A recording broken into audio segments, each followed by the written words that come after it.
Welcome. This is Recidiva. I'm sharing a recording of a casual Skyrim playthrough using a mod list I built. My profound thanks to all the mod creators who have made this game a crowdsourced treasure. I hope you enjoy.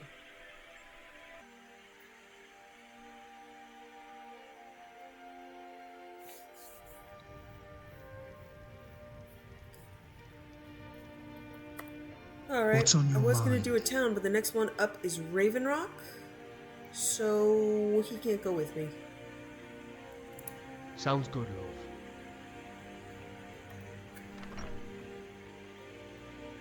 He can't go with me because Solstheim is very buggy for Kaidan. If I need to take him up, if I need to go up into Tel Mithrin, his scripting breaks. So this is one of the times where I'm going to head home. Didn't I pick up? Okay.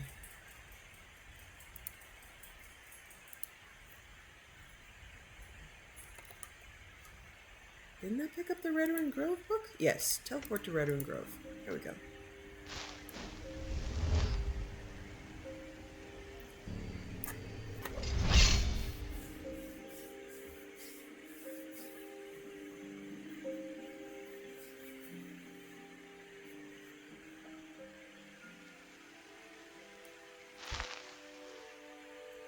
Alright. Start talking to people in Raven Rock.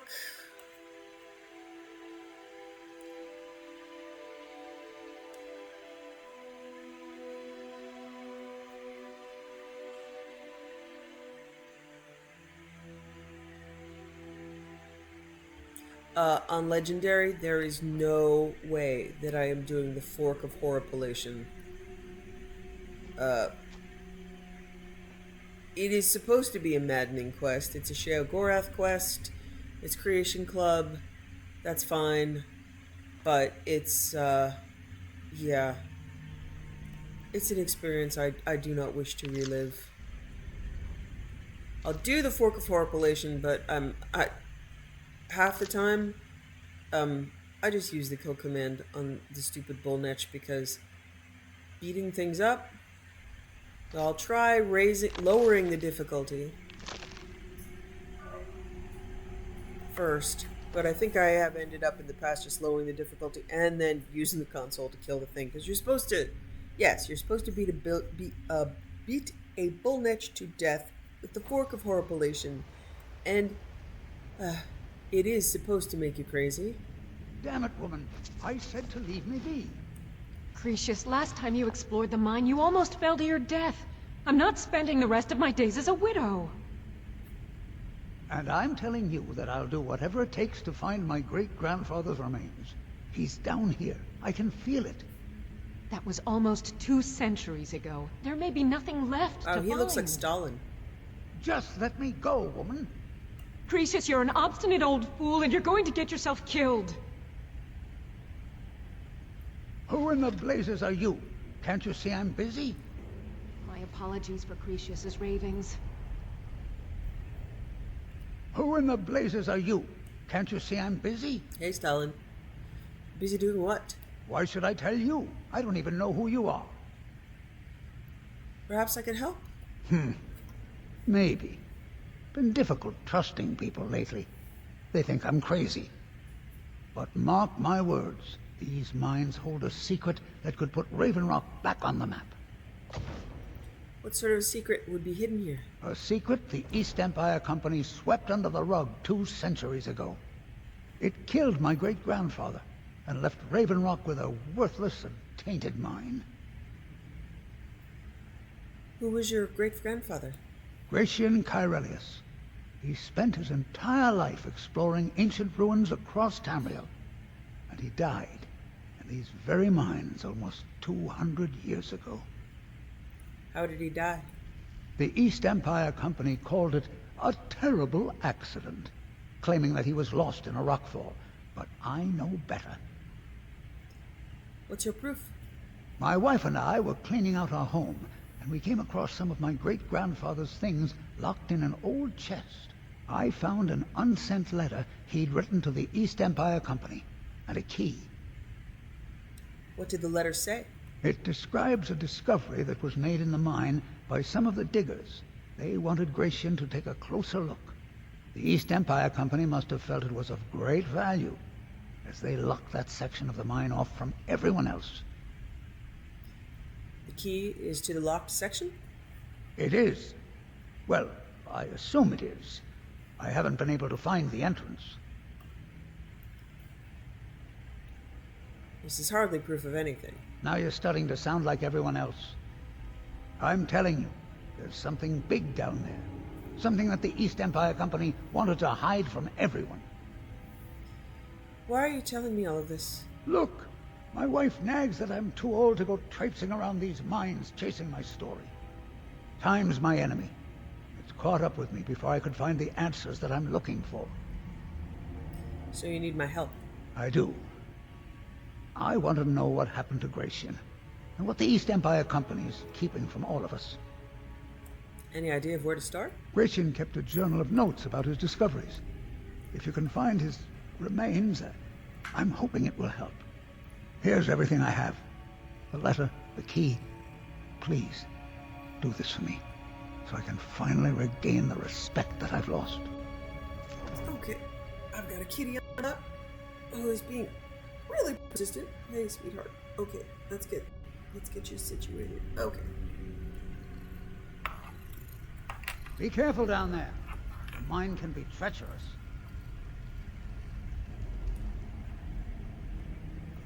Why you're leading Cretius on, I'll never understand. How did you meet Cretius? To understand how we met one another, you have to appreciate what he's going through. Cretius is a third-generation miner. All his life, he's lived and breathed nothing else. By the time Cretius came of age, the ebony mine in Raven Rock was shut down. He took that quite hard. Why didn't he move somewhere else to find work? Our home has been in his family for over 200 years. Leaving would have been like abandoning precious memories. Instead, he stayed on Solstheim and spent most of his life prospecting for a new ebony source. Sadly, it never surfaced. A decade ago, this drove him into a deep depression. He shut himself inside his home and refused to come out. This is where you met? It was. After refusing to allow anyone to bring him food, Counselor Morvain ordered his door to be knocked down before Cretius starved to death. I was a temple priest at the time, and they had me use my healing arts to restore strength to his ailing body. I stayed for a while and cared for him, then I suppose we fell in love.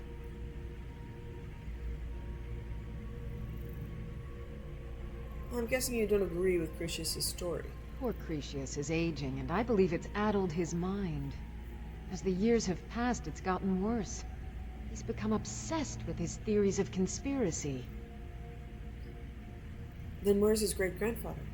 I'm sure he's down there somewhere, buried under a mountain of rubble like the East Empire Company claims.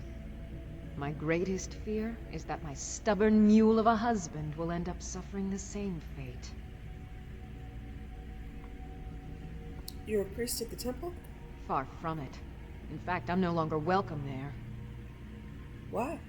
In all honesty, it came down to a disagreement between what I believe and what Elder Othraloth believes. I'd prefer not to get into the details, but let's just say our opinions about the current status of the tribunal vary widely. What were you arguing with Cretius about? That foolish old man thinks he's 30 years younger than he is. He's going to get himself killed traipsing around the mine. Why is he exploring the mine? He's convinced himself that there's some sort of conspiracy involving the East Empire Company and the mine's closure. We came across some old letters that belonged to his great-grandfather in our house, and he believes every word written in them. What did the letters say? Cretius's great-grandfather worked for the East Empire Company. The letters mention some sort of discovery he was sent to investigate. There's really nothing remarkable in the letters. I don't know what he's so excited about. Okay, she's just careful out reiterating. there. She doesn't really. It looks like she doesn't give a quest. She's just reiterating what he said.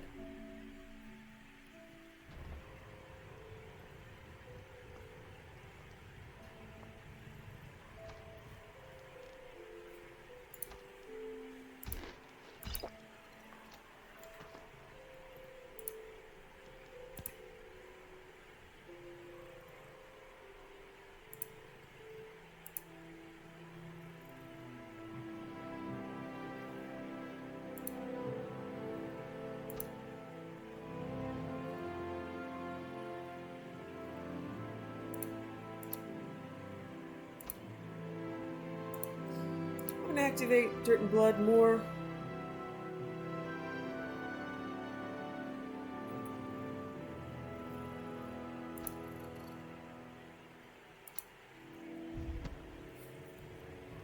I don't know where my widget went. While I'm here, I'm gonna check in on Cold Yarn Barrow. Although I didn't get the notification, I should be able to speak to him. Oh my god, kitty. You can't have everything. You can't have both my hands and the keyboard. I'm sorry.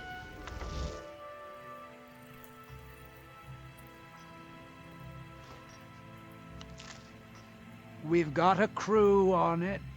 They're not sharp, but they're working hard. Oh wow, the Come back whole soon. thing's bugged. See how they do. Oh. Well, that's not We've good. got a crew on it. They're not sharp, Huh. but they're working hard. Alright. Come back soon.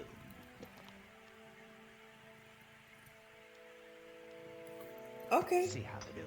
Usually I can talk to him and it will update, but that's not happening. Well, eventually we'll get around to it.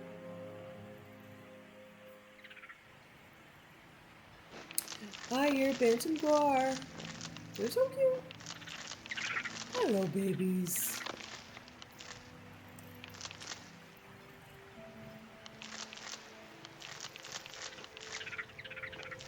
If it wasn't for the bulwark, we'd be digging our houses out from beneath the ash by now.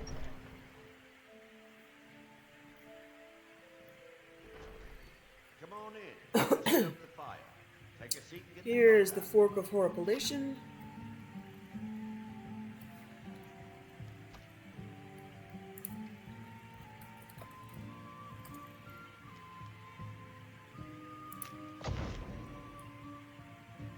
Person who happened upon this, dear person who happened upon this letter, it is your lucky day.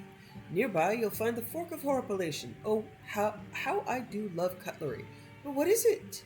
You must be asking. Well, horripilation is the standing of hairs on end due to cold, fear, or excitement. And excitement is indeed upon us, my friend. Take this fork and use it to kill 2 special bull netches in single combat. Each will yield an artifact: the Eye of Sirta and the Branch of the Tree of Shades.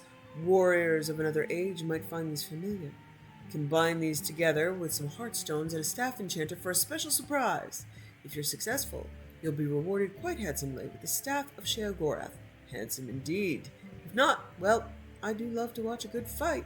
Yours truly, Lord Sheogorath.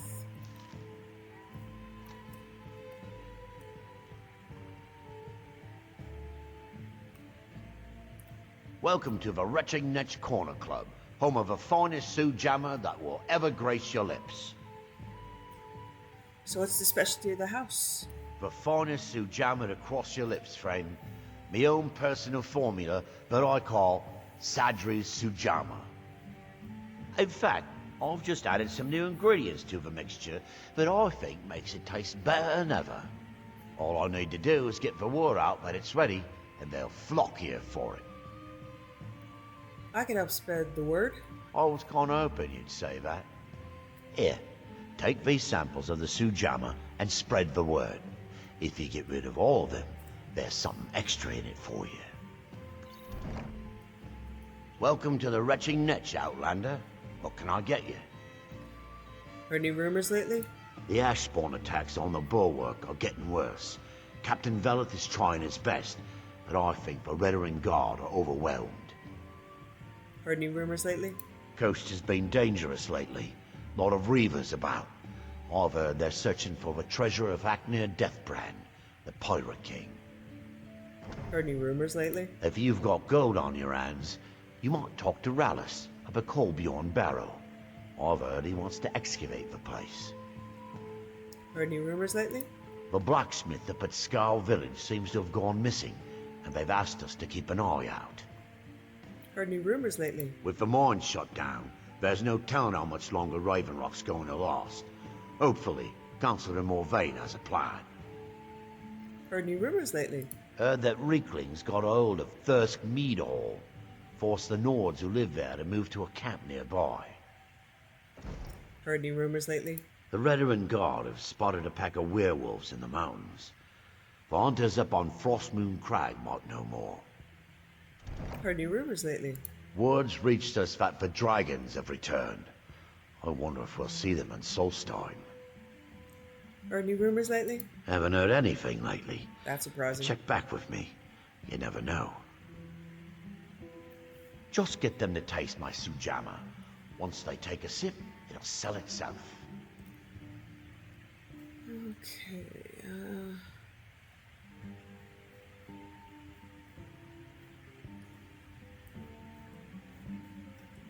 yeah, it's nighttime. There aren't a bunch of people about, but we've got stuff to get started on.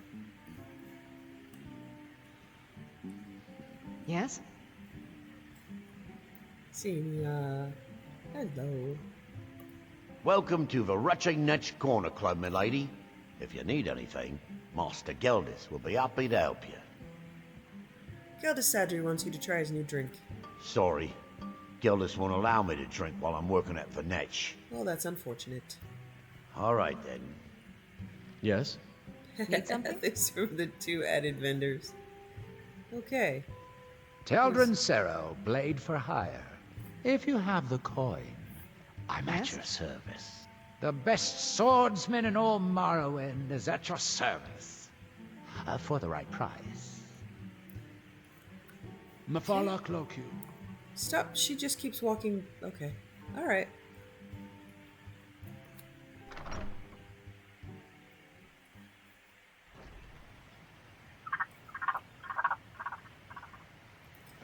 Where is my widget?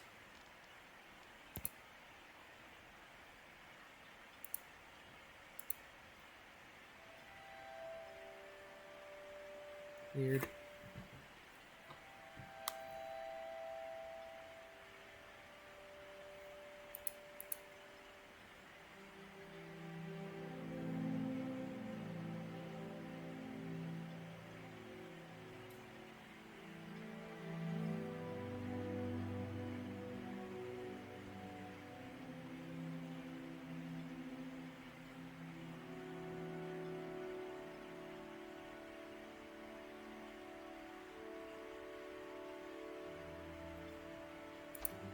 Okay.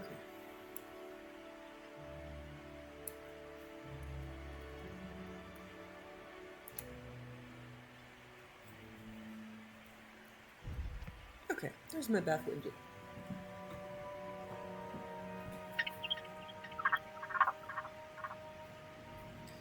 We'll be getting a lot more bloody, a lot more dirty.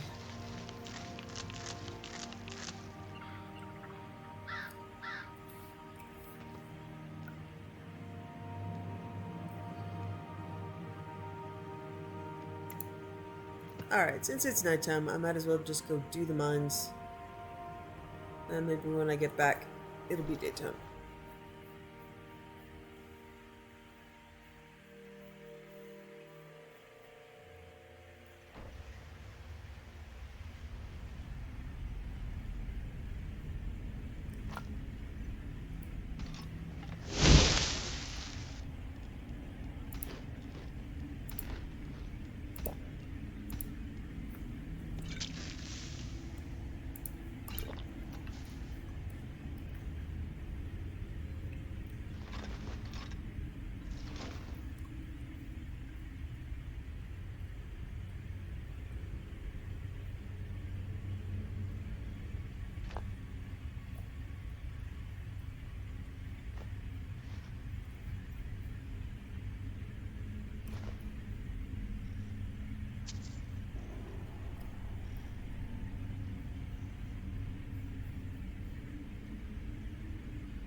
How did that miss?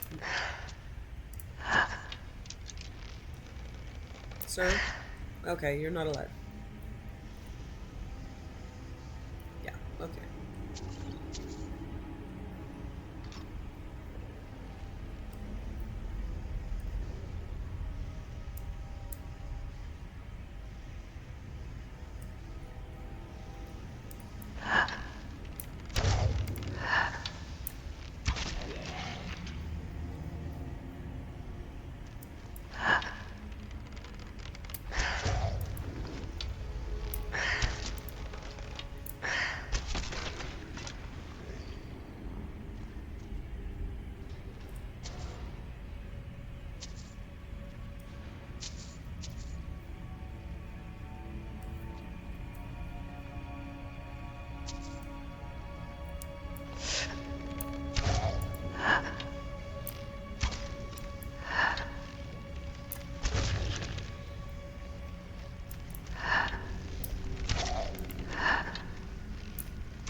Oh, Stalrim.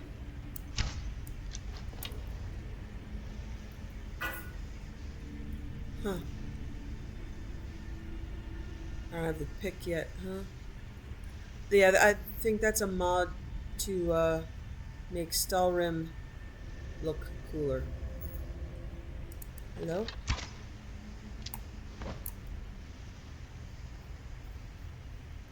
But I haven't heard about Stalrim. I don't have the pick yet. It's not really a big deal. I'm not planning on making any Stalrim gear.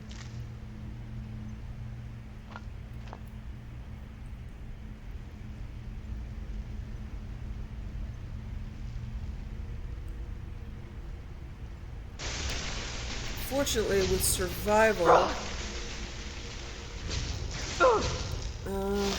actually, Stalrim might be a good idea, but I'll see. Once I get the pick, I'll get lots of Stalrim and I'll see if I can make something. I'm used to just skull gear because I can't break it down at the forge, and there's also an issue. I think I tried to explain it before badly and didn't do a very good job. But Legacy of the Dragonborn Museum will not store something if you are wearing a piece of it. So if you're wearing an amulet of Mara, that's it. You're paralyzed. Okay, that's what's happening. So if you're wearing an amulet of Mara, you will end up carrying like 15 amulets of Mara. Because if something is favorited, or you're wearing it, it won't store it. But that's the problem with Dragon Bone, or Dragon Scale, whichever one you're going to wear. If you get a drop piece in the world, you're going to end up carrying 15 pieces of that. And, it can be tough when you go to a vendor. You might end up selling the wrong one. It can be a pain. So I tend to wear items from mods that the game doesn't recognize. So that would usually be something from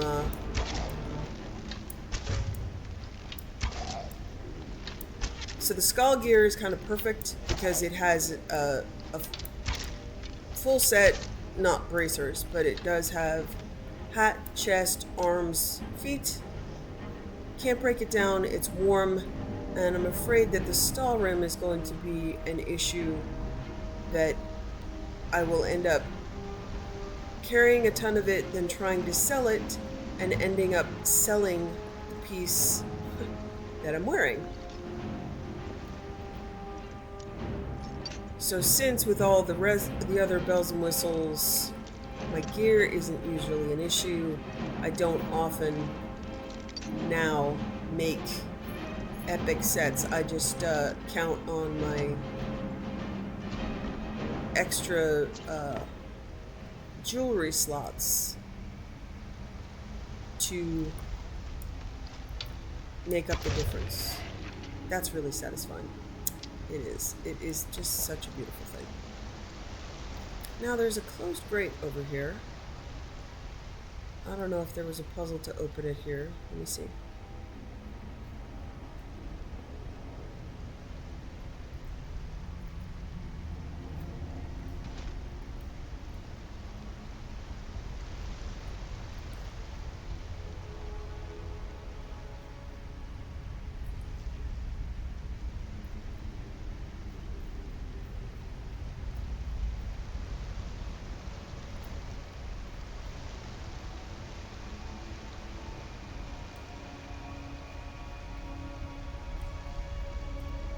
Ah!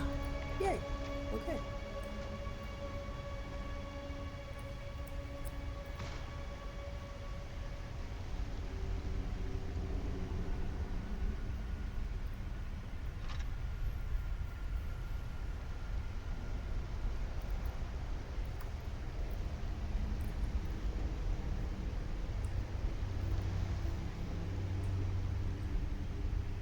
So Kolbjorn Barrow used to be a must-have, must-do, particularly on vanilla, if you want the, I wonder if I can knock it... Oh, that is not what I meant to do at all. I wonder if I can knock those off with a shout. I want to see.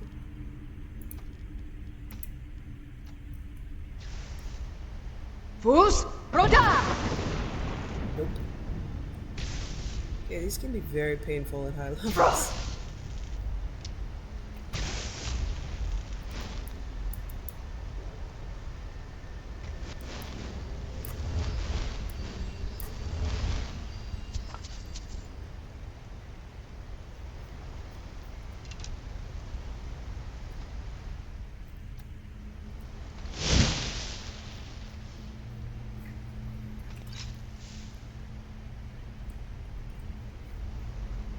Alright, this looks like a door.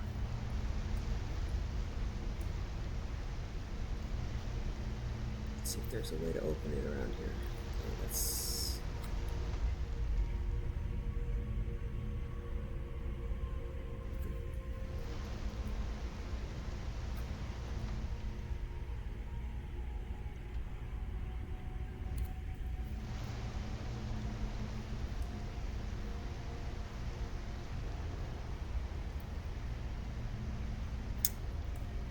I'm not sure.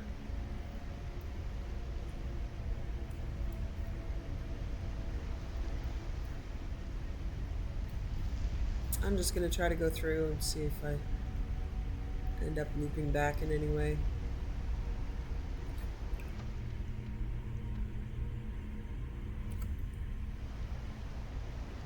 We might end up coming out. I don't know. We'll have to see. No, we don't come out there. No, we don't. Okay. But I can't find it.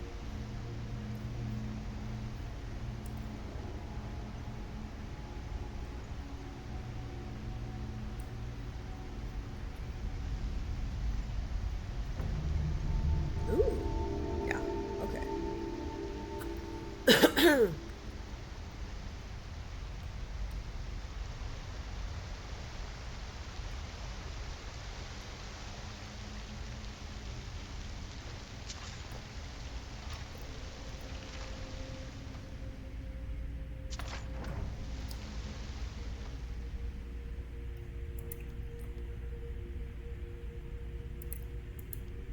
Grishin's Journal. Dirty Rain's Hand, 4E10. Received a letter from the East Empire Company today. They say that some of the miners broke through the wall in Shaft 3 of Raven Rock Mine and found some ruins. Hope this isn't another waste of time like that fiasco they sent me to in Cyrodiil. I'll gather my assistant, Milius, and sail back to Raven Rock at first light. It'll be nice to see the old house in Solstheim again. 7-second seed 4E10. Finally arrived in Raven Rock and was surprised at the number of Dark Elf refugees living in town. They aren't really from mining stock, but I think they'll make fine workers one day. Milius and I spent a good part of the day clearing the ash off the roof of my house. The damn volcano is still erupting almost day and night. If it wasn't for the ash covering everything, it would almost look beautiful. 8-second seed 4E10. Milius and I are headed into Raven Rock Mine to have a look at whatever it is the miners uncovered. I think I'll stop by the old swing and scoop and pick up a few supplies before we head down. Couldn't hurt to be prepared. 9-second seed 4E10. Looks like the miners broke right through the wall of the old Nordic barrow.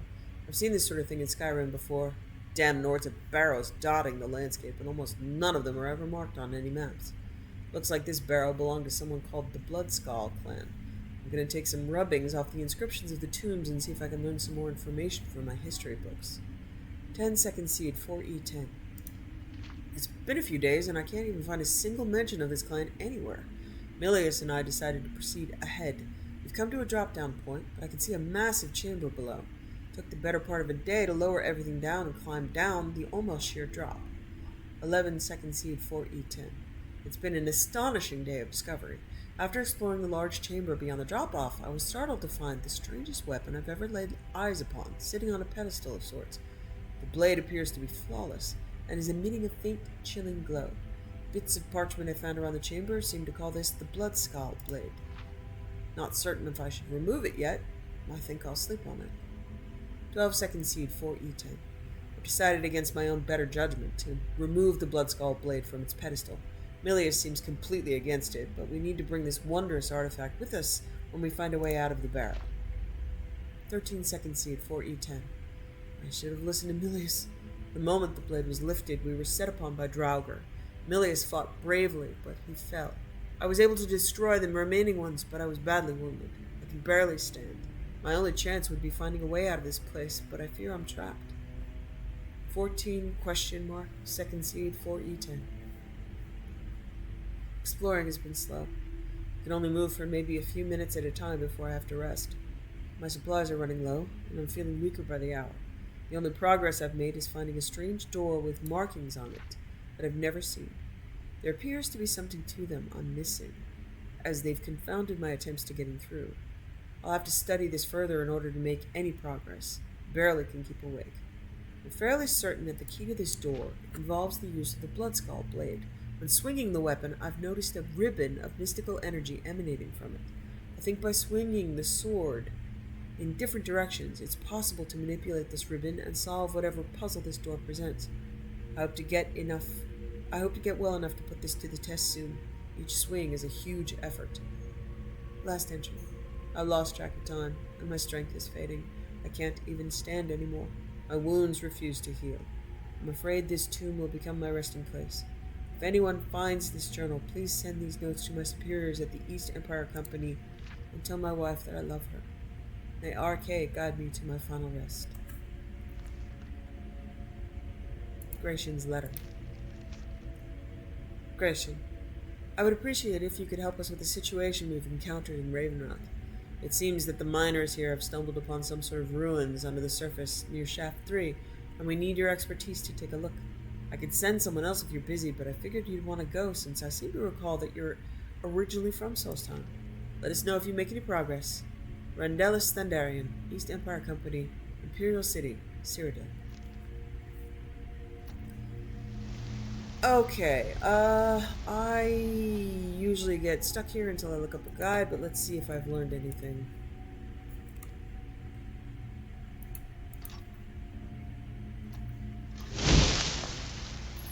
Oh, hello, kitty. Hello, kitty. Okay, let's see.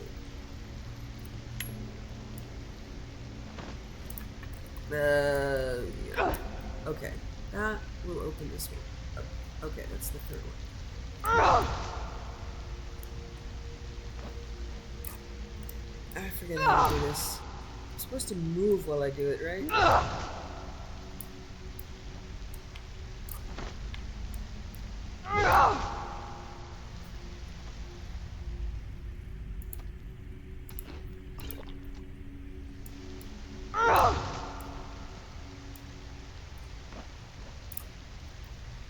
Okay, I have to look up a guide. Hold on.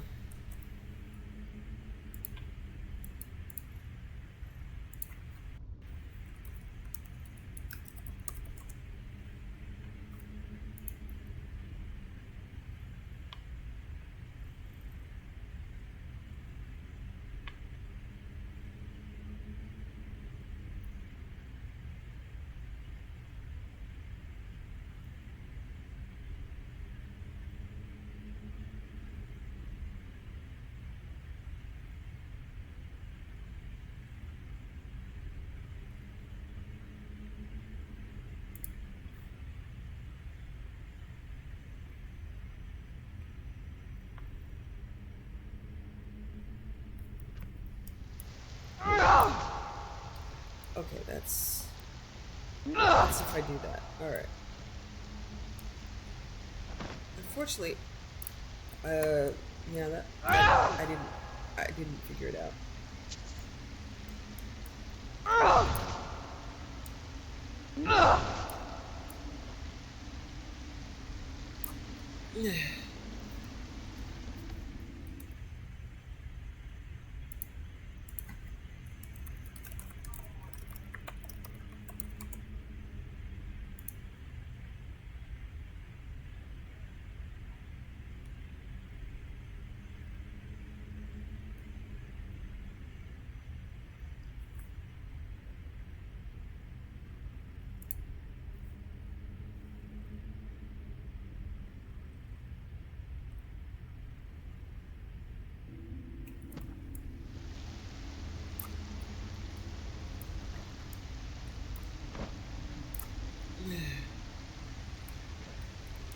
Okay, that's blocking. I should not be doing that.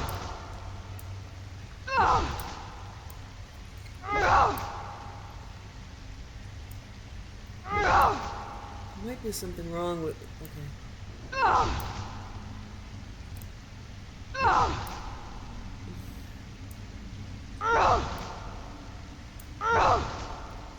Hello, kitten. He is right in my face.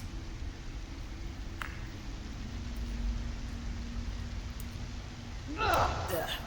Oh my god, and stomping all over me. Sweetheart, come on now. No, that doesn't mean get up and do it again. Hey, settle down. Okay.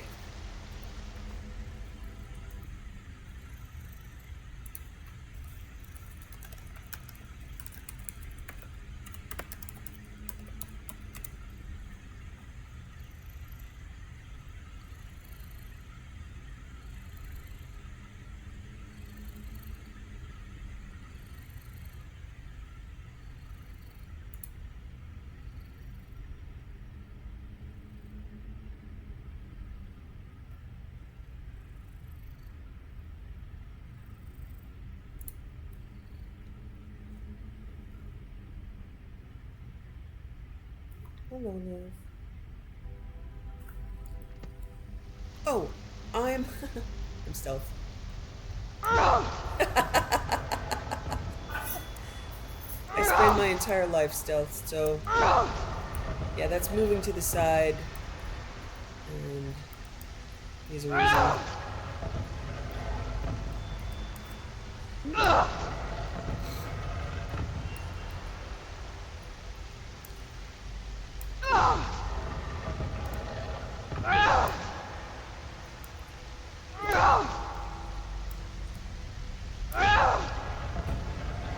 Okay.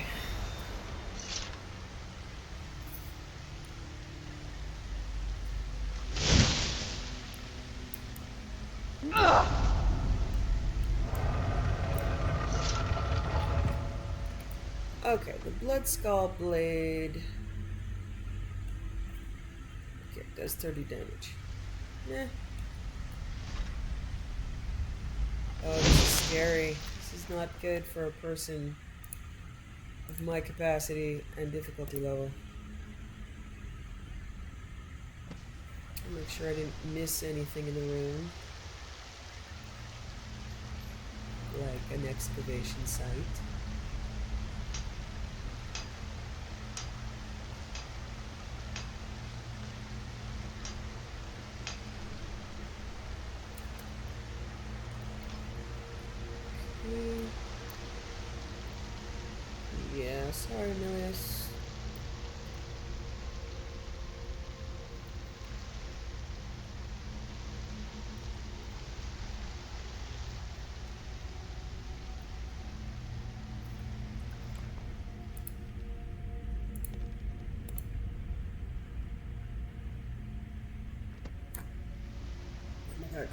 kitty. Wow. When he jumps off, it's very painful.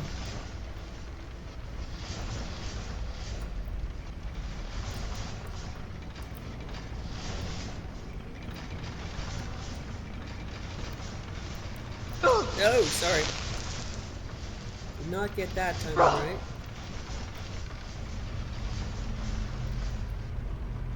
Oof.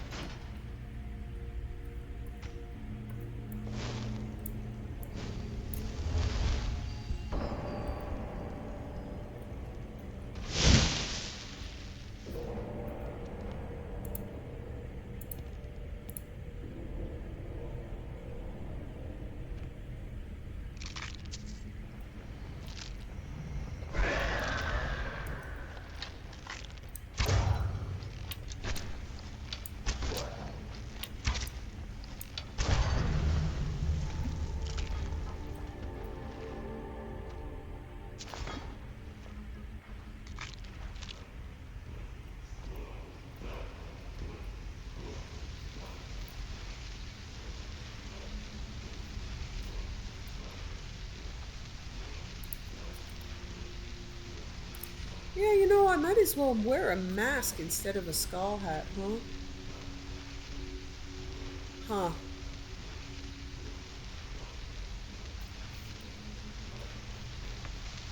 No.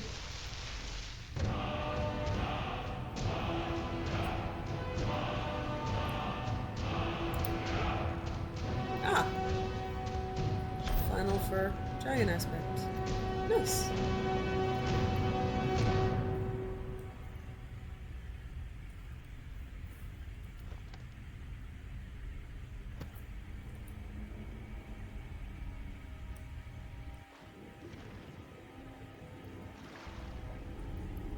Yeah, that might be a good idea. Find a mask and find a decent mask instead of a skull hat. It doesn't. Don't think they have any warmth. Oh, they do. Not as much as a skull hat. Okay. Yeah, that's on me. That was dumb.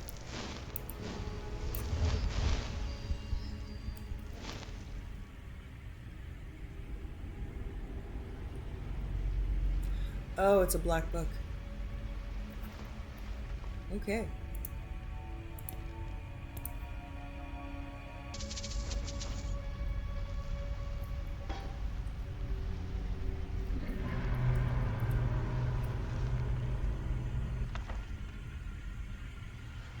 Yeah, you can't really read the black books, huh? Says the winds of change, but so it's just a random book.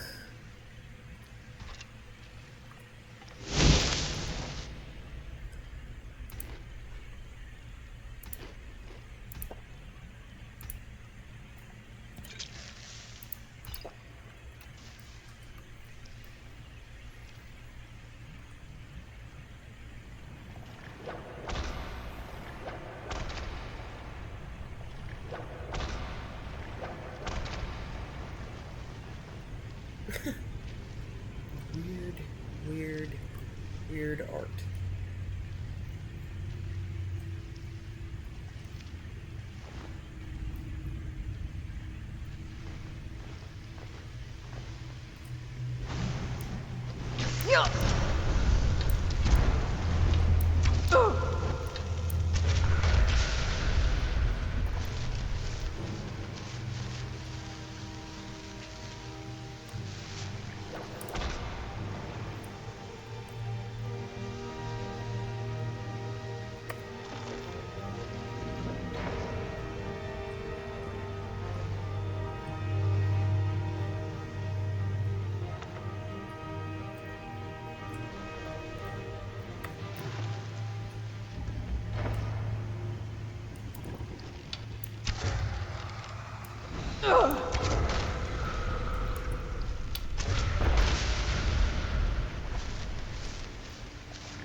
That's another good reason to not bring Kaidan into Soul's Time. All the black books.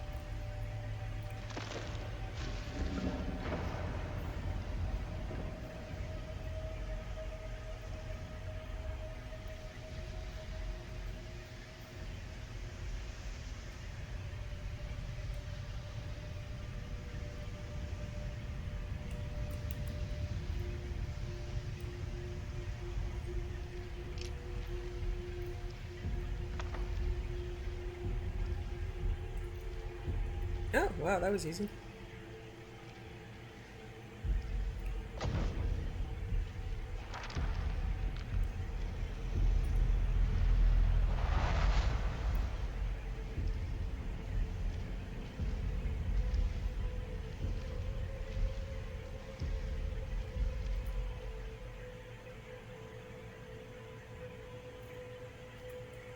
Lover's Insight. Do 10% more damage and get 10% better prices from people of the opposite sex. Companion's Insight. Your attack, shout, and destruction spells do no damage to your followers. That's not useful for me because that's only on vanilla game. I already have NFF for that. Scholar's Insight. Reading skill books gives you an extra skill point. Okay. Lover's Insight.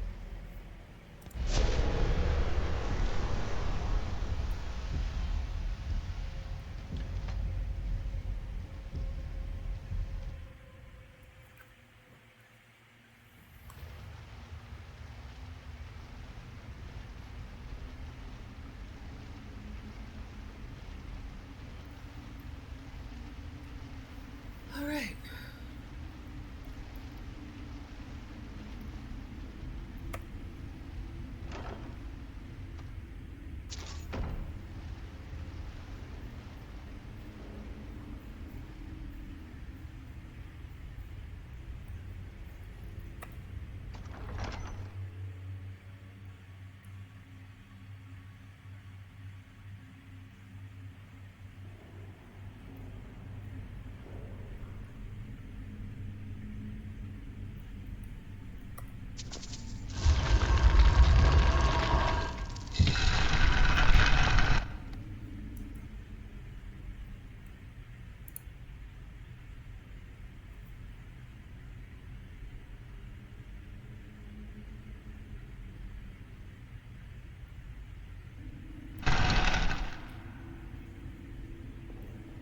What was that? Time to end this! Looky here. Looks like we got ourselves a hero.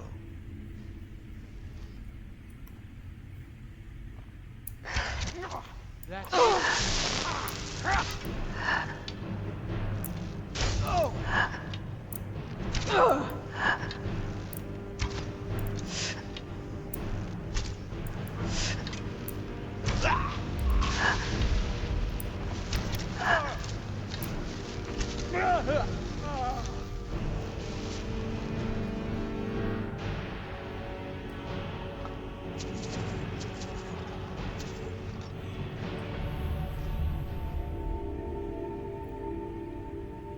Deathbrand. A Pirate's Tale. Haknir Deathbrand was dying. For Garak Windrime, ship's quartermaster, it was unthinkable. His grandfather had served under Haknir, nigh on 60 years before, and even then he was a legend among the pirates of the north. The king of ghosts, they called him, as eternal and pitiless as the sea he sailed. To Garak, who had seen him charge into battle, clad in armor of gleaming stalrim like the kings of old, his twin swords scything men like brass, Haknir was practically a god. But none feared Haknir more than his own crew. They knew his rages, his fits of madness, how he delighted in torture and murder for its own sake. And there were even darker rumors. Some said he fed on the blood and souls of those he killed to extend his unnatural life. Some thought him a Daedra, loosed upon the mortal world, and others said he owed his life and power, his armor and swords, to a pact with Dagon, Prince of Destruction. And the seal of that pact was the terrible wound that scarred his face, never to heal, the death brand which no man could look upon without flinching. All these things ran through Garrick's mind as he took his place on deck at the head of the crew, exchanging a curt nod with Thalen, the ship's helmsman and his chief rival. By sundown he thought one of them would be captain, the other would be dead. When Haknir finally emerged from his cabin, the crew fell silent. He looked frail, his voice raspy, but even so he had a presence about him. As he looked over his men, the most brutal murderers ever to ply the northern seas, not one could meet his gaze. At last he sighed. "You wish to know who will be my successor, and how my share of the treasure shall be divided." That was the question, but even so, there were murmurs of protest. Haknir cut them off. "All these years I have looked for one who is worthy to take my place, or strong enough to take it from me. Not one of you even comes close, and so none of you shall have it." He extended his hand. "In Dagon's name I place a curse upon my armor and my swords, this ship, and all it carries. Until the day when one of you can best me in combat, you shall have not a single coin." He looked up at them. "Be grateful I have left you with your lives." Garrick and Thalen shared a single glance. Had anyone else said such a thing, there would have been a mutiny. 100 treasure-mad pirates against one old man. But this was Haknir. The crew was silent. Haknir threw a map at Garrick's feet. "Garrick, take a longboat and bury my armor in the places I have marked. Thalen, we sail to my tomb where you shall leave me with my gold. Then burn your ships and do as you will. I am your captain, no more."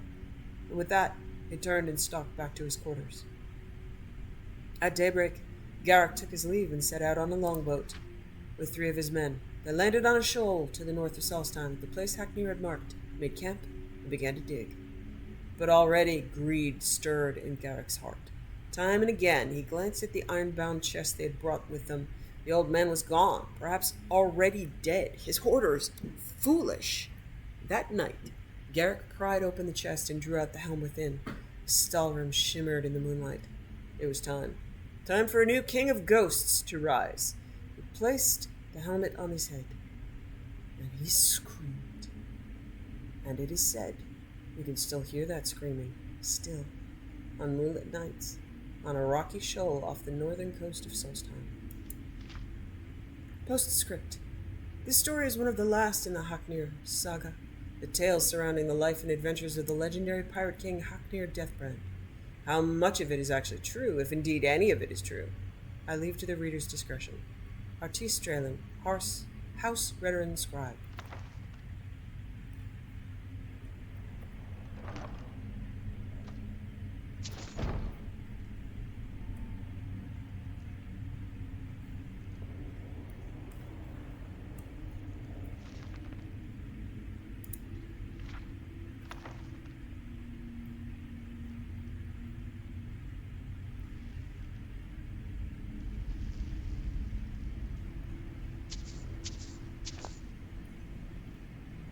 Well, yikes.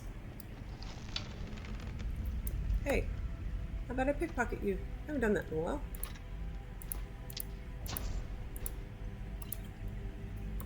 Now ain't this...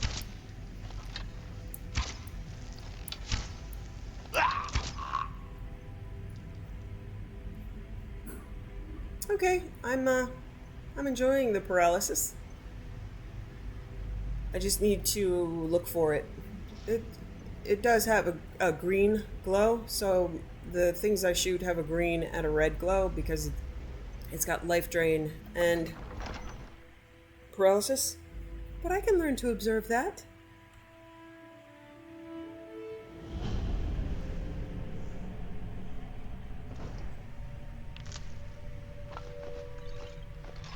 Huh? I knew it. Huh? Time to die, Outlander! What was that? You can't hide from...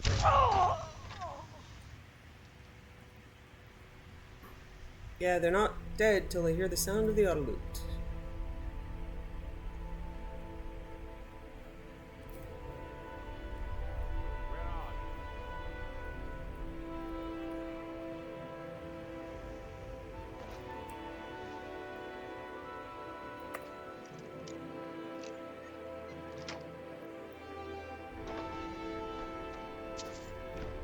cleared out, I guess.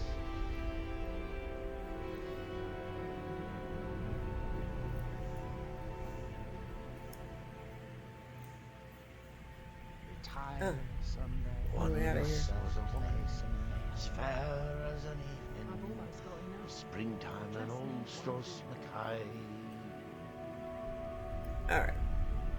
I wonder if it'll let me fast travel.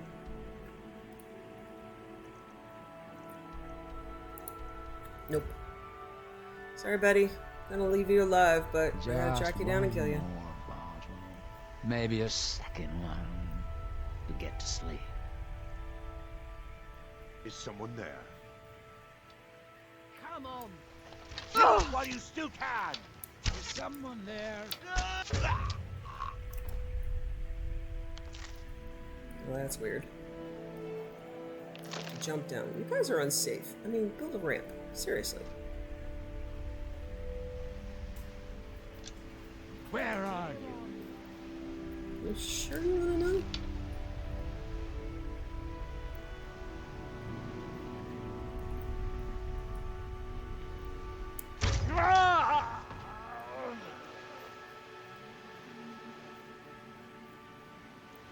No sign of her.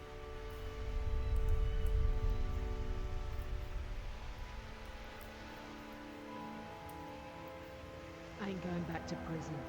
Rather die in the ash. Yeah, you might get your chance.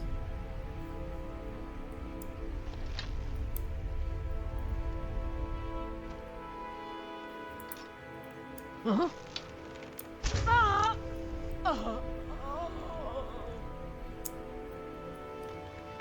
Be careful what you wish for.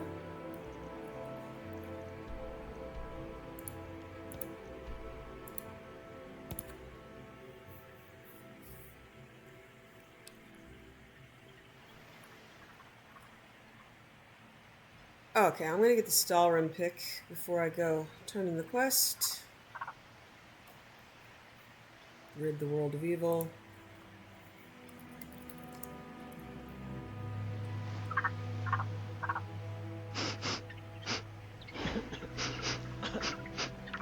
Why am I sniffing? What the hell is that? Am I diseased that's making me sniff? Do I smell bad? What the? No. Okay.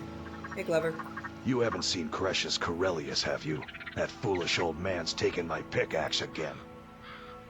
Why the fuss over a simple pickaxe? No, this isn't just your run-of-the-mill pickaxe. I'm talking about an ancient Nordic pickaxe. They don't exactly grow on trees, you know. Can't you just get the guard to find Cretius? I prefer to handle these things on my own. Look, if you see Cretius, tell him to give me that pickaxe back, and I'll pay you for the trouble. Kitty on my lap again. Come on, sweetie. Gildas Sadri wants you to try his new drink. Perfect. I was just thinking about heading over for a drink. Thanks for saving me the trip. I'd like to make an investment in your business. Excellent. I think you'll be glad that you made this decision.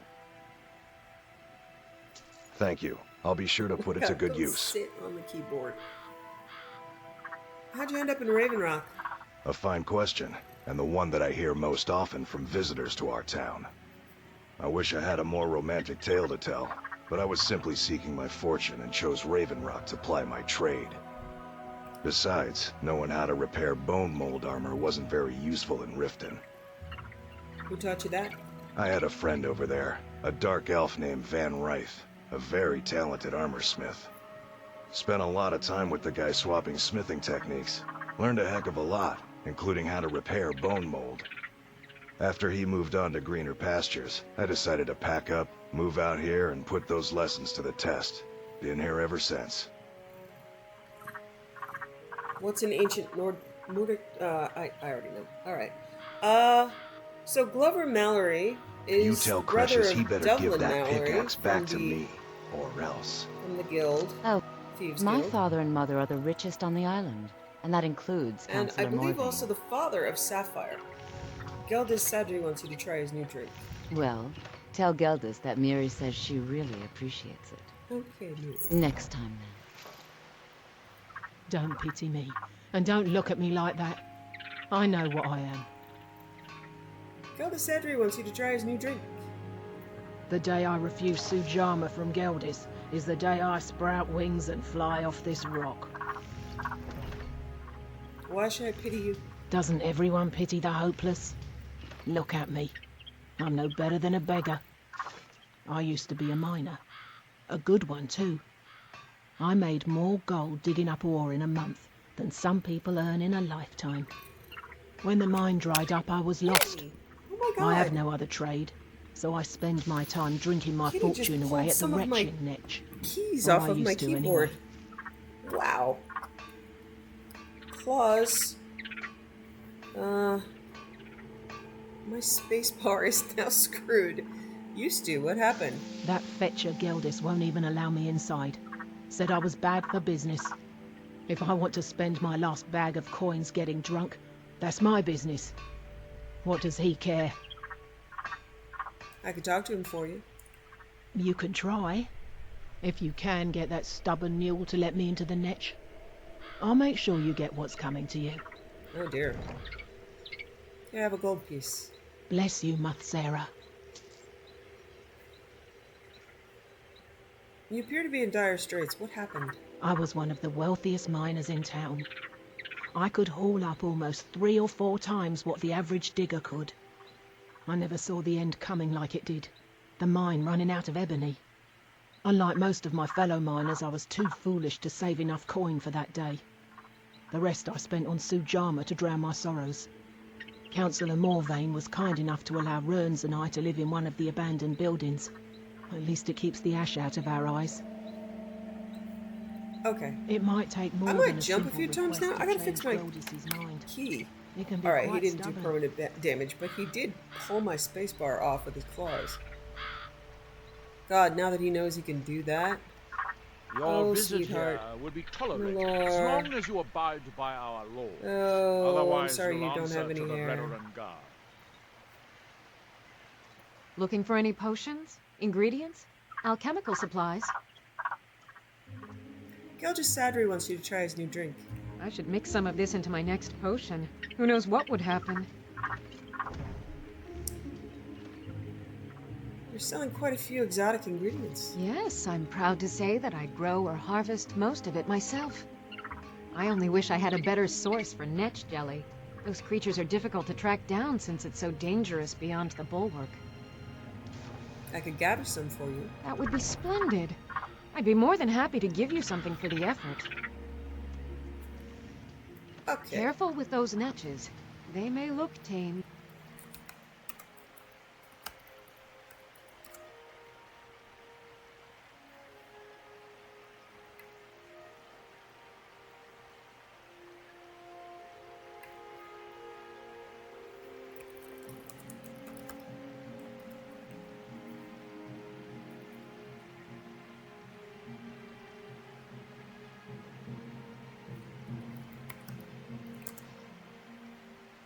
It can seriously hurt you when threatened.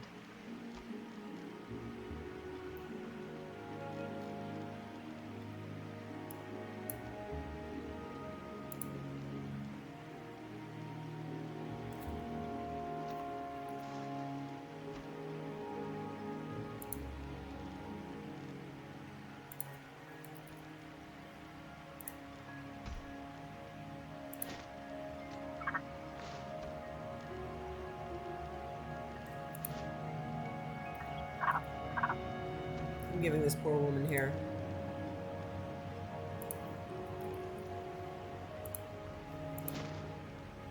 I'll give you this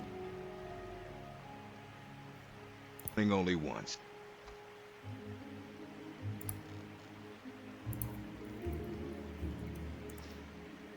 Stay out of my way, and we'll do just fine.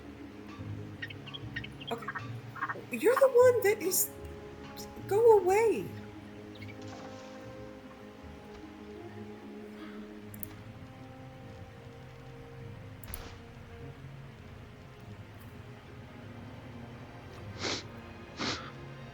Why am I sniffing? It's gonna make me crazy.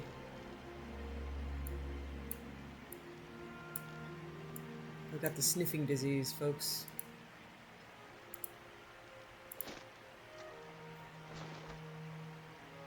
I have learned anything from Hollywood movies, I must kill another person to pass along the sniffing disease within 7 days.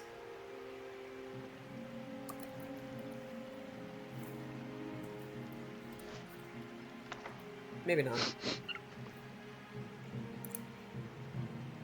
I don't know what I'm sniffing now. Okay. I work for Mogul. Welcome to Raven Rock, traveler. Could I interest you in any fine ash-grown foods? Galdus Sadri wants you to try his new drink. Always a pleasure to taste anything Geldis comes up with. What exactly is ash-grown food? The Dunmer have been growing food in the ashlands for thousands of years. It was born out of the necessity to survive in the harsh climate of our homeland. And now, with the constant eruptions of the Red Mountain, it's more important than ever. Is magic involved? No. Only the Telvanni have the ability to weave living growth from the ash. This simply takes the right ingredients, the right tools, and a lot of patience. Next time you're hungry, stop by. I always have plenty of food for sale. Want to buy anything? Or just laugh at our misfortunes? Wow. You sell any special mining gear? Mining gear? No. However, I used to sell East Empire pendants until I ran out of them. Popular little item. What's an East Empire pendant? It's an amulet that was made exclusively for the East Empire Company. They gave them to their workers as an incentive at one point, a kind of reward for extra effort. They're no longer being made, so they've become a collectible. I'd love to get my hands on a few of them. I'll sell you some of mine. Well, well. Seems you're proving fairly useful for an outlander. Here's your coin. Keep bringing me more, and I'll keep paying you for them. Galdus Sadri wants you to try his new drink. Geldis needs to bottle this up and send it to the mainland instead of wasting his time out here. His drinks are outstanding. Thanks. The East Empire pendants are scattered all over, so leave no stone unturned. More evil. Welcome to Raven Rock, traveler. Could I spare some coin for a lost soul? Galdus Sadri wants you to try his new drink. No, I can't. It may be poison. Okay. Here, have a gold piece. Thank you, Outlander. Another I'll day give you of this misery. warning only once. Stay out of my way. Then stop giving me the warning if you're only going to warn me once. You can go where you please, but I'd say stay inside the bulwark if I were you. Can I help you?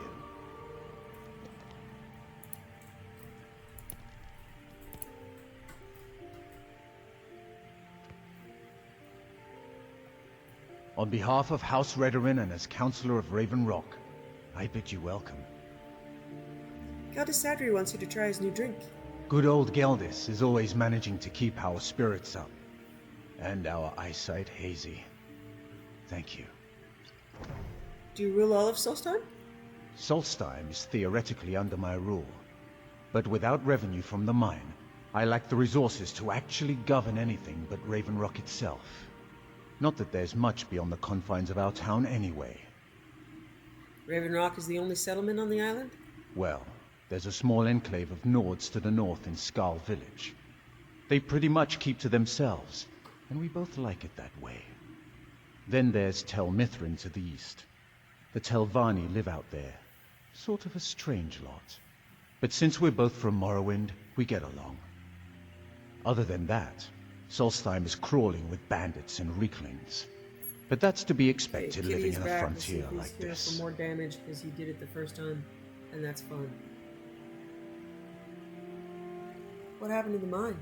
It used to be one of the richest ebony mines in Morrowind, but it dried out years ago. Now, we're barely holding out here. Without the mine, Raven Rock doesn't feel like it can last much longer. What is House Redorin? You've never heard of House Redorin?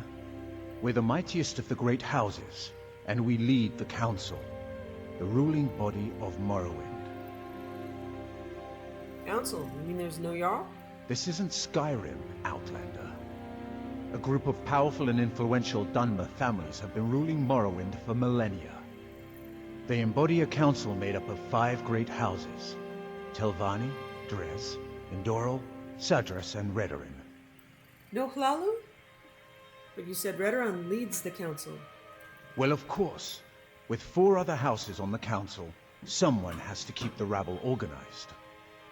Our house leads the council by virtue of our preeminence in battle, wisdom, and ancestral glory. Sounds rather complicated. Yes, I imagine it would to someone not of our people. If you're interested in pursuing the subject, help yourself to any of the historical volumes in my library. My doors are open if you wish to discuss matters involving Raven Rock. Yeah, he says to help myself, but I think it's, yeah, I'm gonna wait till later. Head over to the retching nest. I wouldn't be able to keep them parched.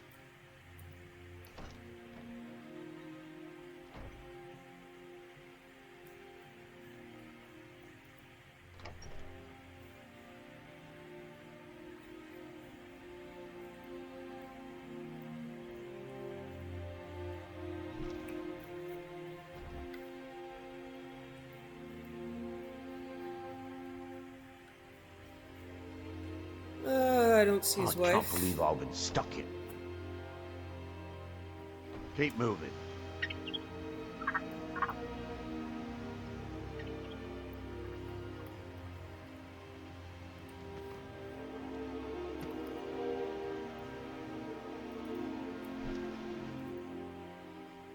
Can I help you?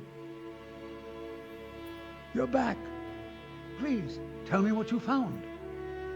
You were right all along. Give the journal. Let me see that. Huh, I knew it. Gratian's death wasn't because of a rockfall. It was just a story to keep people away from the tombs. Now that I have his journal in hand, I can get some closure from the East Empire Company. Make them pay for lying to everyone. Good luck with that. Thank you. Now, I believe I owe you a little more than a debt of gratitude for all that work you did. Here, it's not much, but it's the best an old retired miner can do.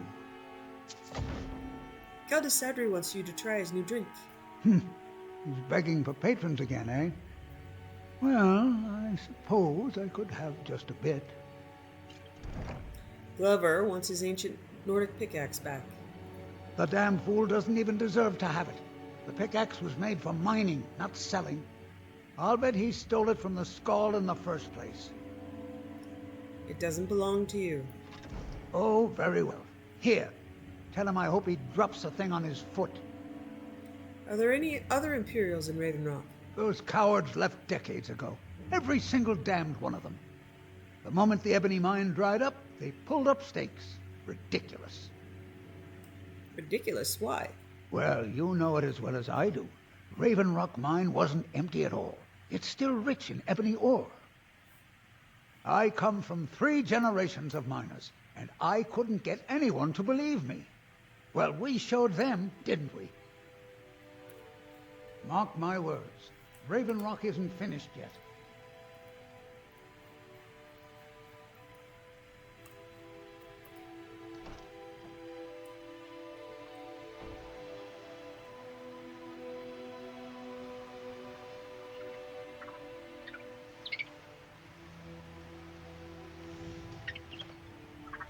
Councillor Morvain is the only reason Ravenrock has survived all these years. Find my You've been a good friend to me. That means something. I have your ancient Nordic pickaxe. So, you finally tracked down old Cretius, eh? Quite a character, isn't he? Tell you what, since you went through all the trouble of finding it for me and all, you keep it. After all that, why? I just wanted to remind that codger you can't just go around taking things from other people. Now that you've delivered the message, I'm satisfied. Besides, that pickaxe hasn't done me any good in years. Maybe you can put it to good use. Bring your weapons and armor to me. I'll fix it up right. Okay.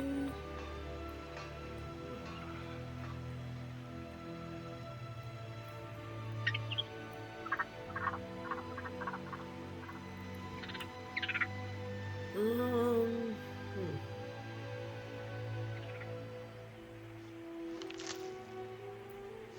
You may have everyone fooled, but I see what you're doing here. The call of gold sends you scurrying like a rat. Gelda Sadri wants you to try his new drink. Get that vile liquid away from me. Oh. Non-believers are never welcome here.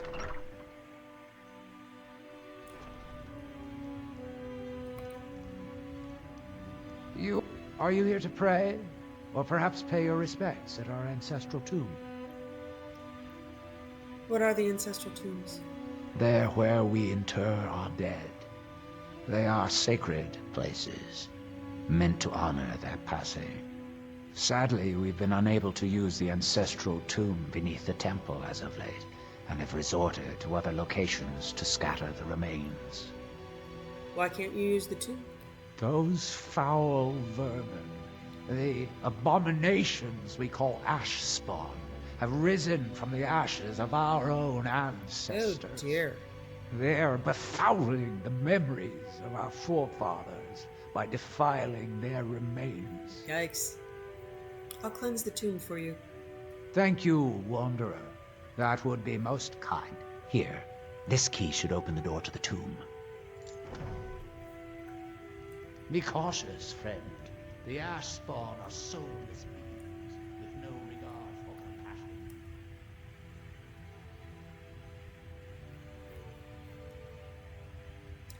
Oh, here are where the, the shrine. I already have the shrines, but I did discover that on the Winter Sun mod, I was trying to figure out what created the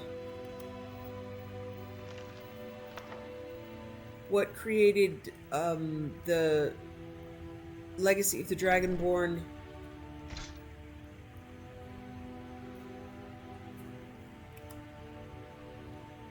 Let's see. What was I saying? Hold on.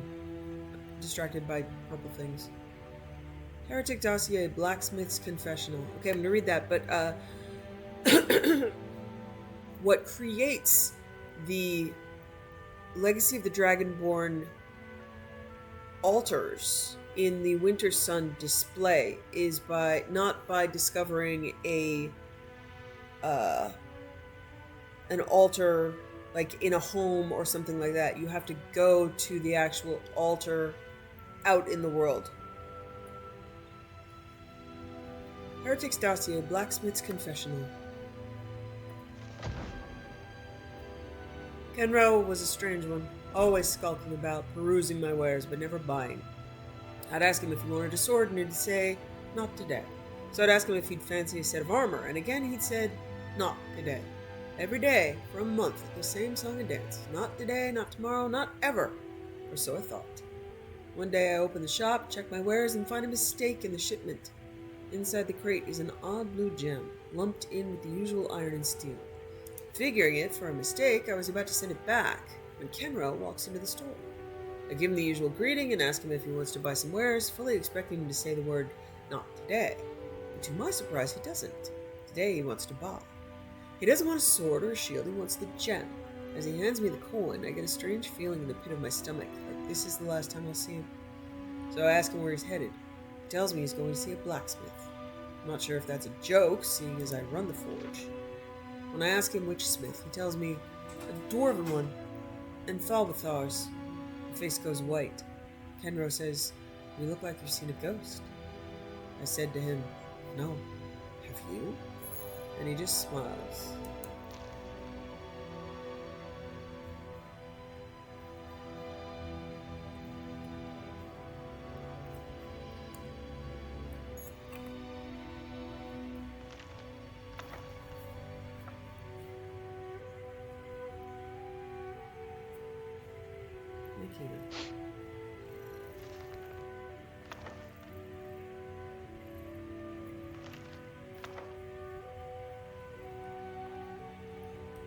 Yeah, try not to kill my keyboard today, huh?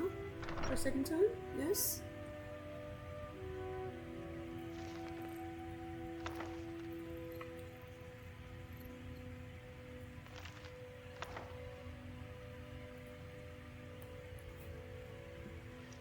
This is why you don't give me the keys to things, people.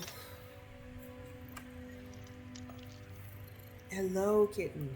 No, you can't have both my hands and the keyboard. We've covered this.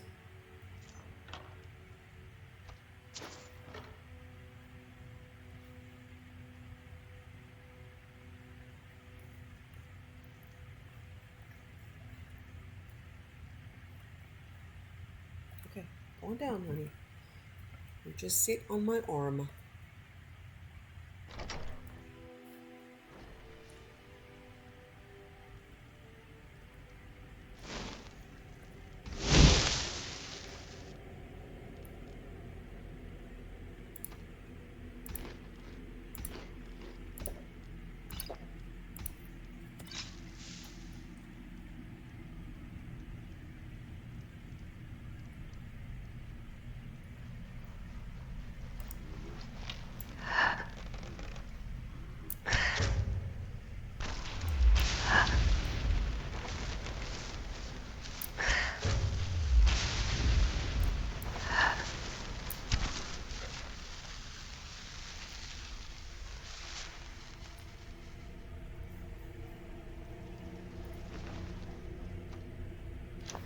Yeah, weirdly, my, I don't really, for some reason, don't loot the ash spawn corpses. And there's good stuff on there. Oh, wow, they are rising out of the ash pits. That was wild.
Oh, am I just going in circles? Huh.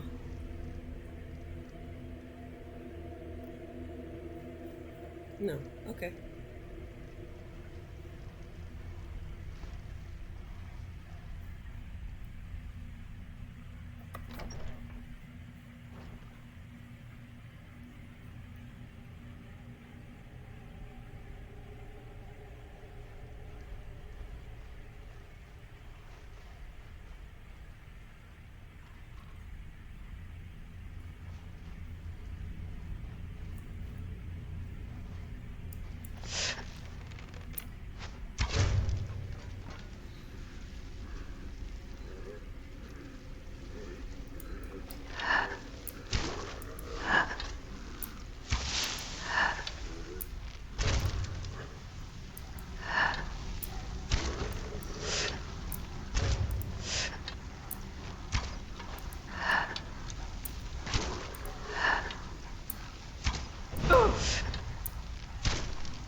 Let's see what's over here.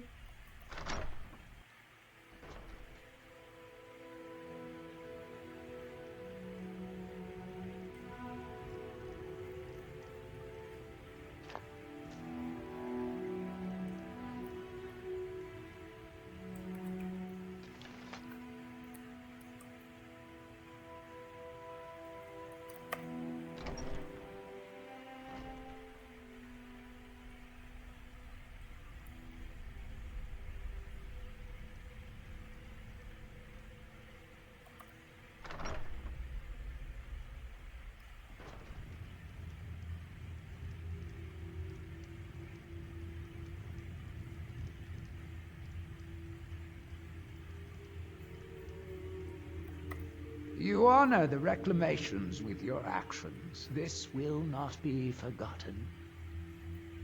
What exactly are the reclamations? The reclamations are the true tribunal. The Daedra that consecrate the Dunmer people. Azura, Methala, and Boethia. We call them the true tribunal because they have reclaimed their place in our hearts from the false tribunal that came before. The false tribunal? Sotha Sil, Amalexia, and Vivek represent what was. Beings who won the Dunmer people's hearts with their actions, but blinded them just the same. They were aberrations, false prophets. They used their status as heroes to shield the true tribunal from our minds.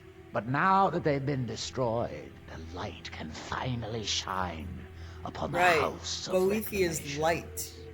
Okay. Temple's tomb has been cleansed. Spirits be praised. I'm hoping you didn't suffer much at the hands of those foul beings. Please, accept this as a token of my thanks. May Azura, Mephala, and Boethia guide you. So much X.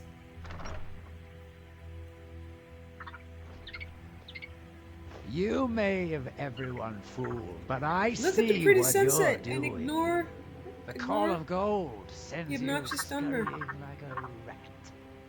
Look at how pretty.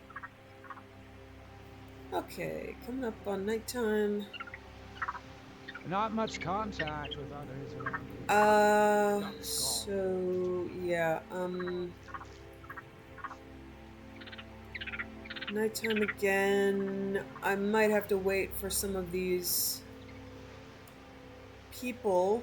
Oh, The security of both Raven Rock and Councillor Morvain is my primary concern.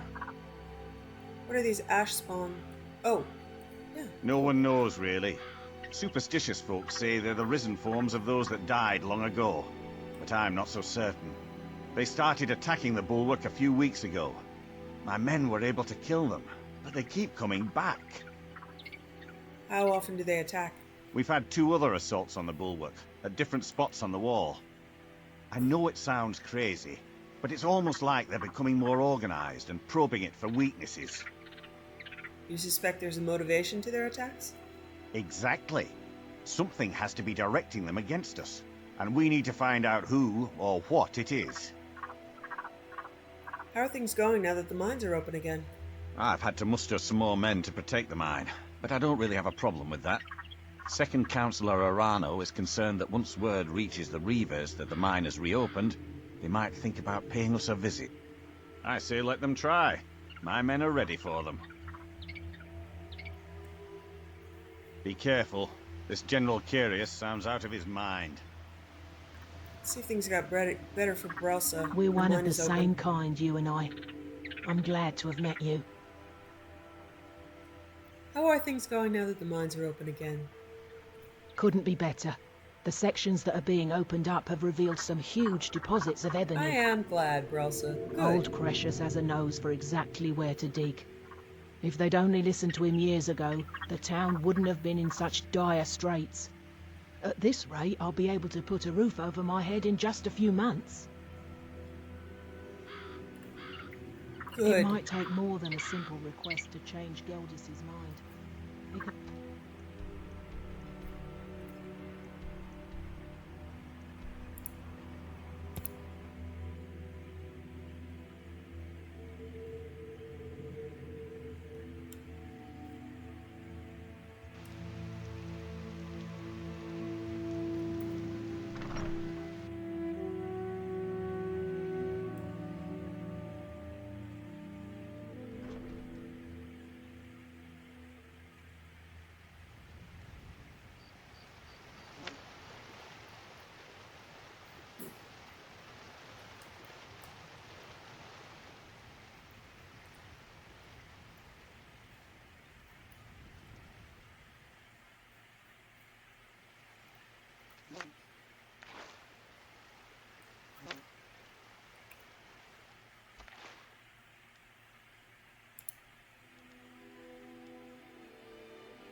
Bone, Part 1 by Tavi Dromio.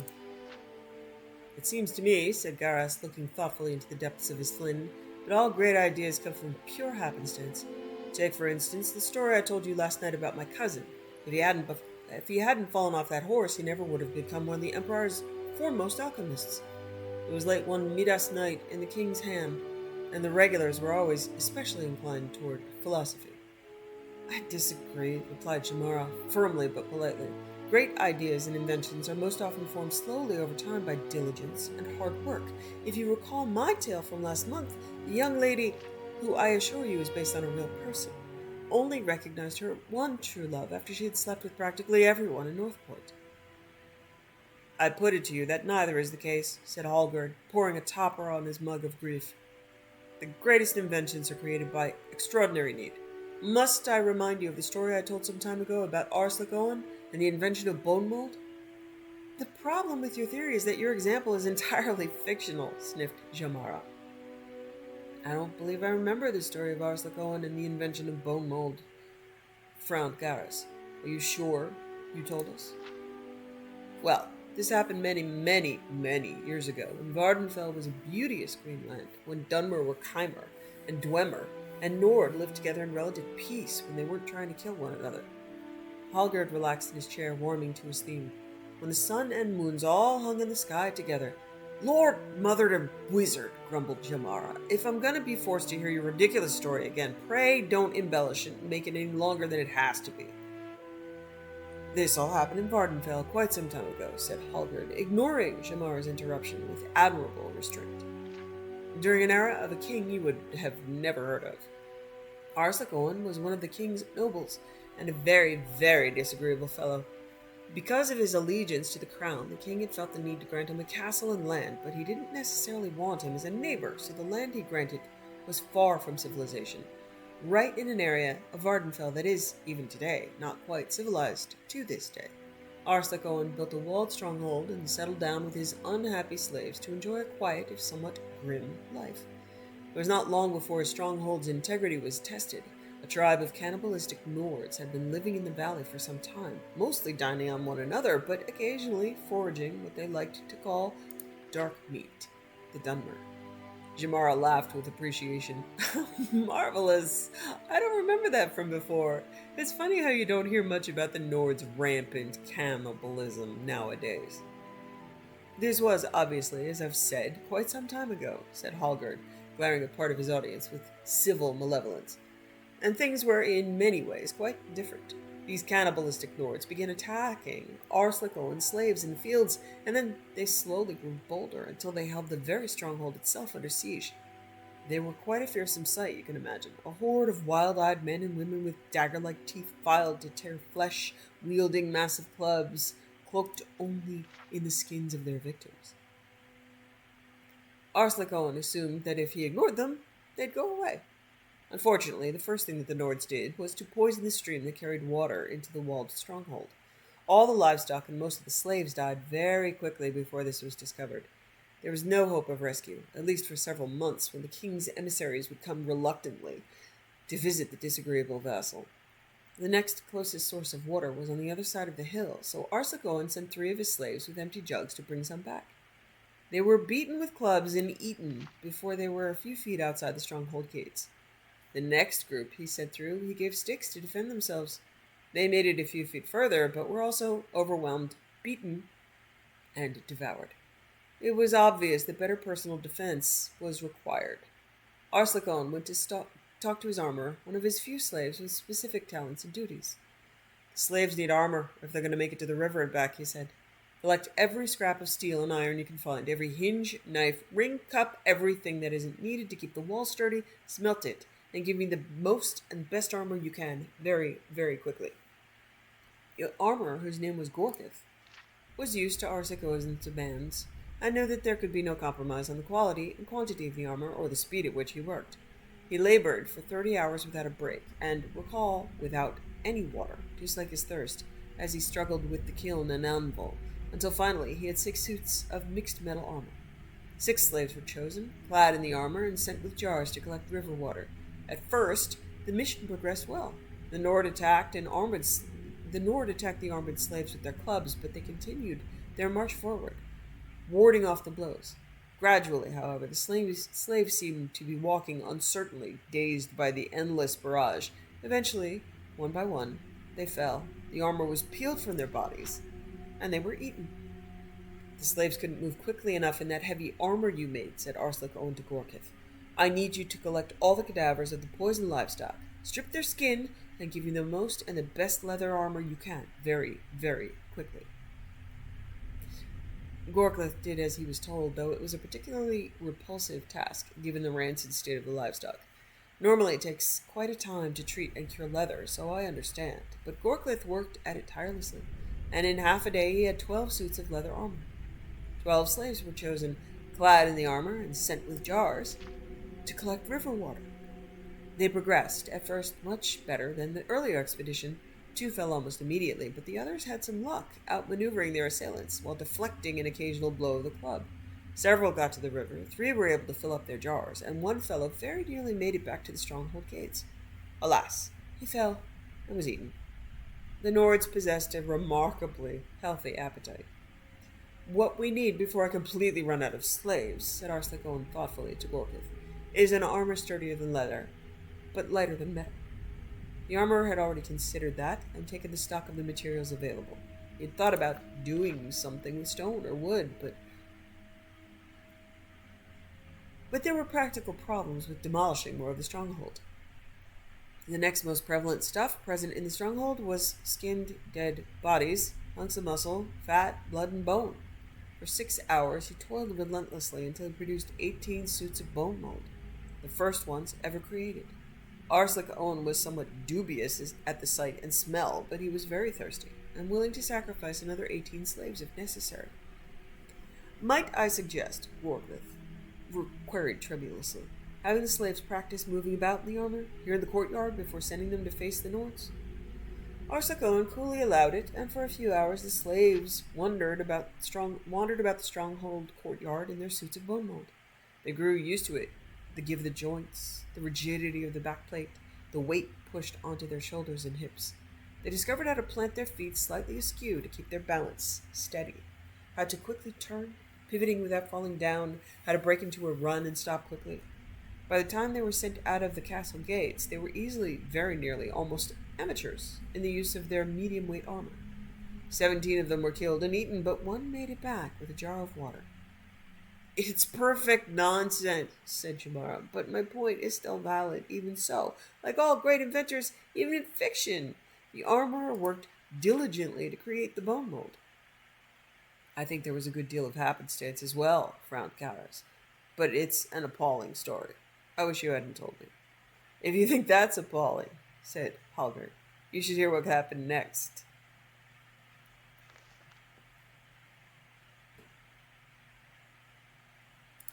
I think I've already read this, but let me check.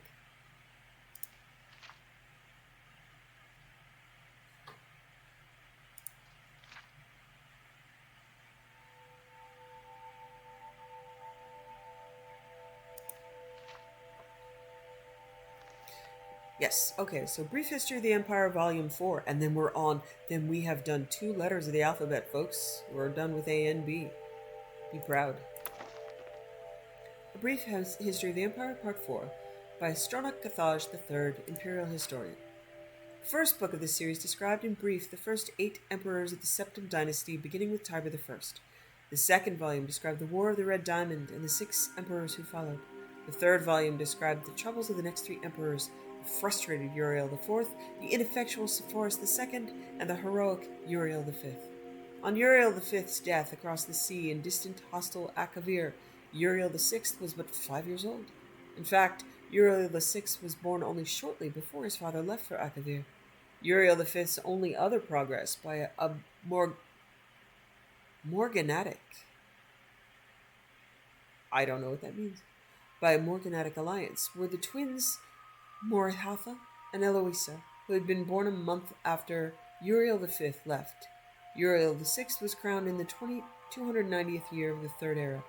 The imperial consort, Thonica, as the boy's mother, was given a restricted regency until Uriel VI reached his majority.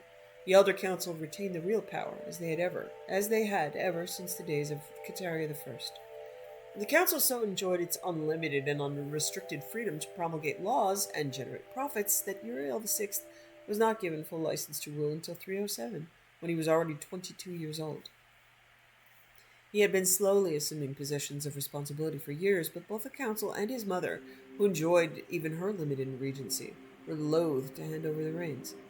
By the time he came to the throne, the mechanisms of government gave him little power except for that in the imperial veto. This power he regularly and vigorously exercised. By 313, Uriel VI could boast with conviction that he truly did rule Tamriel. He utilized defunct spy networks and guard units to bully and coerce the difficult members of the Elder Council. His half-sister, Morhatha, was, not surprisingly, his staunchest ally, especially after her marriage to Baron Ulfigerson of Winterhold, which brought her considerable wealth and influence. As the sage Ugarich said, Uriel V conquered Esroniad, but Uriel VI conquered the Elder Council. When Uriel VI fell off a horse and could not be resuscitated by his finest imperial healers, his beloved sister, Morhatha, took up the imperial tiara. At 25 years of age, she had been described by, admittedly self-serving, diplomats as the most beautiful creature in all of Tamriel. She was certainly well-learned, vivacious, athletic, and a well-practiced politician. She brought the Archmagister of Skyrim to the imperial city and created the second imperial battle mage since the days of Tiber Septim. Morhatha finished the job her brother had begun and made the imperial province a true government under the Empress and later the Emperor. Outside the imperial province, however, the Emperor had been slowly disintegrated. Open revolutions and civil war had raged unchallenged since the days of her grandfather Sephirus II.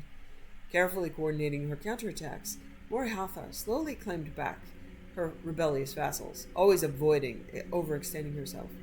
Though Morhatha's military campaigns were remarkably successful, her deliberate pace often frustrated the council. One councilman, an Argonian who took the Colovian name of Thorocles Ramus, furious at her refusal to send troops to his troubled Black Marsh, is commonly believed to have hired the assassins who claimed her life in 3E 339. Ramus was summarily tried and executed, though he protested his innocence to the last. Morhatha had no surviving children, and Eloisa had died of a fever 4 years before. Eloisa's 25-year-old son, Pelagius, was thus crowned Pelagius IV. Pelagius IV continued his aunt's work, slowly bringing back under his wing the radical and refractory kingdoms, duchies, and baronies of the empire. They exercised Morhatha's poise and circumspect pace in his endeavors, but alas, he did not attain her success. The kingdoms had been free of constraint for so long that even a benign imperial presence was considered odious. Nevertheless, when Pelagius died after a notably stable and prosperous 29-year reign, Tamriel was closer to unity than it had ever been since the days of Uriel I. Our current emperor, His Awesome and Terrible Majesty Uriel Septim VII, son of Pelagius IV, has the diligence of his great-aunt Morhatha, the political skill of his great-uncle Uriel VI, and the military prowess of his great-granduncle Uriel V. For 21 years he reigned and brought justice and order to Tamriel. In the year 3E 389, however, his imperial battle mage, Jagar Tharn, betrayed him. Uriel VII was imprisoned in a dimension of Tharn's creation, and Tharn used his sorcery of illusion to assume the emperor's aspect. For the next 10 years, Tharn abused imperial privilege, but did not continue Uriel VII's schedule of reconquest. It is not yet entirely known what Tharn's goals and personal accomplishments were during the 10 years he masqueraded as his liege lord. In 3E 399, an enigmatic champion defeated the battle mage in the dungeons of the imperial palace and freed Uriel VII from his other-dimensional jail. Since his emancipation, Uriel Septim VII has worked diligently to renew the battles that would reunite Tamriel. Tharn's interference broke the momentum, it is true, but the years since then have been proven that there is hope of the golden age of Tiber Septim's rule glorifying Tamriel once again.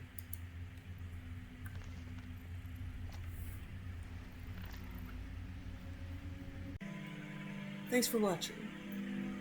Wishing you found family, creative hobbies, a hot bath after a long day, and food you love as much as Saleya loves apple pies.